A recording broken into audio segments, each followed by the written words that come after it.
Hi అండి, నమస్తే. నేను మీ Devi. Welcome to Naade creations. ఈరోజు వీడియోలో మీకు ఎంతో సింపుల్ ప్రాసెస్లో తయారు చేసుకునే best tea time snack recipe చేతి చెక్కలను ఎలా ప్రిపేర్ చేసుకోవాలో చూపించబోతున్నాను. ఇవి చాలా బాగుంటాయండి. చాలా క్రంచీగా, క్రిస్పీగా, ఎన్ని తిన్నా అలా అలా తినాలనిపిస్తూనే ఉంటుంది. అయితే చెక్కలు చేసుకునేటప్పుడు మనకి ఎవరో ఒకరు హెల్ప్ అనేది అవసరం అవుతుంది కదా. ఒకళ్ళు చేస్తూ ఉంటే ఒకళ్ళు ఫ్రై చేసేసుకోవచ్చు. బట్ ఈ చేతి చెక్కలు చేయడానికైతే ఎవ్వరి హెల్ప్ అస్సలు అవసరం లేదండి. ఎంత పిండినైనా మనం ఒక్కరమే తయారు చేసేసుకోవచ్చు.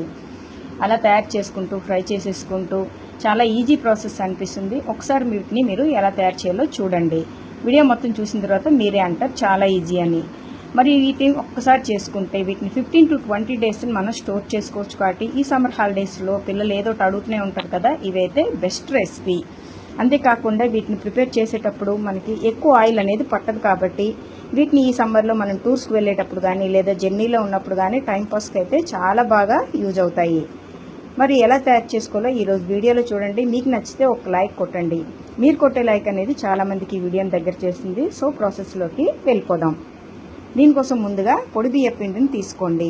ఇక్కడ నేను మరపట్టించిన పిండిని తీసుకున్నాను. దీన్ని జల్లించేసుకొని తీసుకోవాలి. దీంతో నేను మెజరింగ్ కప్తో 4 cups వరకు అయితే తీసుకున్నాను. ఈ 4 cups పిండి మెత్తగా జల్లించేసుకున్న తర్వాత దీంట్లో 2 టేబుల్ స్పూన్ల వరకు హోమ్ మేడ్ వెన్ననైతే నేను వేస్తున్నాను. మీరు కావాలంటే బజార్ నుంచి తెచ్చుకున్న బటర్నైనా వేసుకోవచ్చు. ఇది మాత్రం రూమ్ టెంపరేచర్లో ఉండాలి. తర్వాత దీంట్లో మీ టేస్ట్కి తగ్గట్టుగా సాల్ట్ని యాడ్ చేసుకోండి. ఇవి రెండు పిండికి పట్టించేయండి బాగా. వెన్న ఎంత బాగా పడితే చెక్కలు అనేవి అంత క్రిస్పీగా వస్తాయి.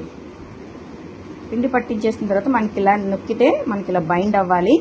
అలా అయితే చెక్కలు క్రిస్పీగా వస్తాయి. ఇప్పుడు దీంట్లో పొడి కారాన్ని వాడడం కాబట్టి మీ కారానికి తగ్గట్టుగా పచ్చిమిర్చి, అల్లాన్ని పేస్ట్ చేసి వేసుకోండి. 2 ఇంచుల అల్లం, మీ కారానికి తగ్గట్టుగా పచ్చిమిర్చిని పేస్ట్ చేసి వేసుకోండి. అలాగే ఒక హాఫ్ అన్ అవర్ ముందుగా సోప్ చేసి పెట్టుకున్న 2 టేబుల్ స్పూన్ల వరకు పెసరపప్పును వేసేసి ఇవి మొత్తాన్ని ఇలాగా స్ప్రెడ్ చేసుకోండి. 1 టేబుల్ స్పూన్ వరకు నువ్వులు, అలాగే జీలకర్ర. ఇవి మంచి టేస్ట్ ఫ్లేవర్ ఇస్తాయి కాబట్టి అస్సలు స్కిప్ చేయొద్దు. వీటిని ఇలా వేసేసుకోండి. అలాగే సన్నగా కట్ చేసి పెట్టుకున్న ఒక గుప్పెడు కరివేపాకు వరకు వేసేసుకొని వాటర్ పోయకుండా ముందు ఇంగ్రీడియంట్స్ అన్నిటి కూడా బియ్యపిండికి పట్టేట్టు బాగా మిక్స్ చేసేయండి. ఇలా మిక్స్ చేసుకున్న తర్వాత జార్లో కొద్దిగా వాటర్ పోసి వాటిని వేసేసుకున్న తర్వాత మనం చెక్కలకు ఎలా అయితే పిండి కలుపుకుంటామో అలా కన్సిస్టెన్సీ వచ్చేంత వరకు అవసరమైన వాటర్ని యాడ్ చేసుకుంటూ పిండిని ప్రిపేర్ చేసుకోండి. మనం చెక్కలకు ఎలా కలుపుకుంటామో సేమ్ అలాగే కలుపుకోవాలి. సాఫ్ట్గా ఉండాలి. మనం చేతితో తీసుకుంటే అలా వచ్చేయాలి. అంతేకాకుండా మనం పిండి ముద్దను చేతి మధ్యన ప్రెస్ చేస్తే అది ఈజీగా స్ప్రెడ్ అయిపోవాలి. అలా సాఫ్ట్గా వచ్చేంత వరకు పిండిని కలిపేసుకోండి. ఇప్పుడు చేతికి కొద్దిగా ఆయిల్ని అప్లై చేసుకొని చిన్న పిండి ముద్దను తీసుకొని కొంచెం దొండకాయలాగా ఈ పిండిని ముందు ప్రిపేర్ చేసుకొని అప్పుడు ఫింగర్స్ మధ్యన పెట్టి అలా ప్రెస్ చేయండి. చాలా ఈజీగా ఈ చెక్క అనేది రెడీ అయిపోతుంది. దీనికి ఎవరి హెల్ప్ అవసరం లేదు. చూసారు కదా ఎంత ఈజీగా వచ్చేసిందో. ఇలా మనం ప్రిపేర్ చేసుకోవాలి. దీన్ని ఒక ప్లేట్లోకి తీసుకోండి. మీకు ఇంకోటి కూడా ఎలా తయారు చేయాలో చూపిస్తాను.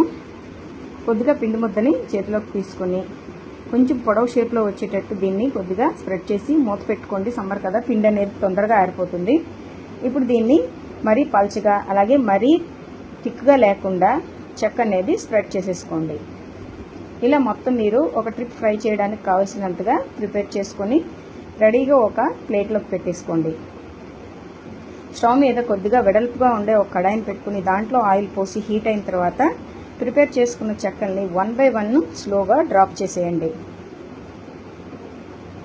వేసిన వెంటనే వీటిని కదిపించద్దు. అవి కొంచెం పైకి ఫ్లోట్ అయిన తర్వాత ఇప్పుడు వీటిని అన్ని వైపులో తిప్పుకుంటూ మంచి బ్రౌన్ కలర్ వచ్చేంత వరకు ఫ్రై చేసేయండి.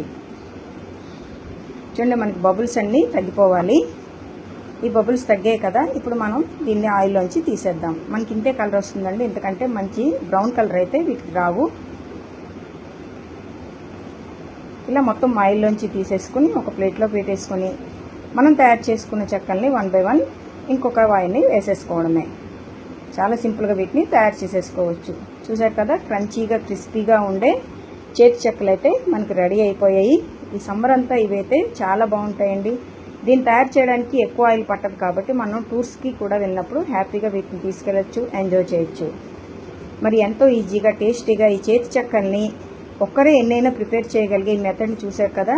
మరి ఈ వీడియో మీకు నచ్చితే ఒక లైక్ కొట్టండి. మీ ఫ్రెండ్స్తో ఈ రెసిపీని షేర్ చేయండి. మరిన్ని టేస్టీ రెసిపీస్ కోసం నాదే క్రియేషన్స్ని సబ్స్క్రైబ్ చేసుకోండి. మీరు ఇచ్చే లైక్ అనేది వీడియో చాలా మందికి దగ్గర చేస్తుంది కాబట్టి లైక్ ఇవ్వడం మాత్రం అస్సలు మర్చిపోవద్దు. అలాగే మీరు చేసిన తర్వాత ఎలా వచ్చాయి, మీ పిల్లలందరికీ నచ్చాయా లేదా అనేది నా కామెంట్ సెక్షన్లో తెలియచేయండి. Thank you for watching.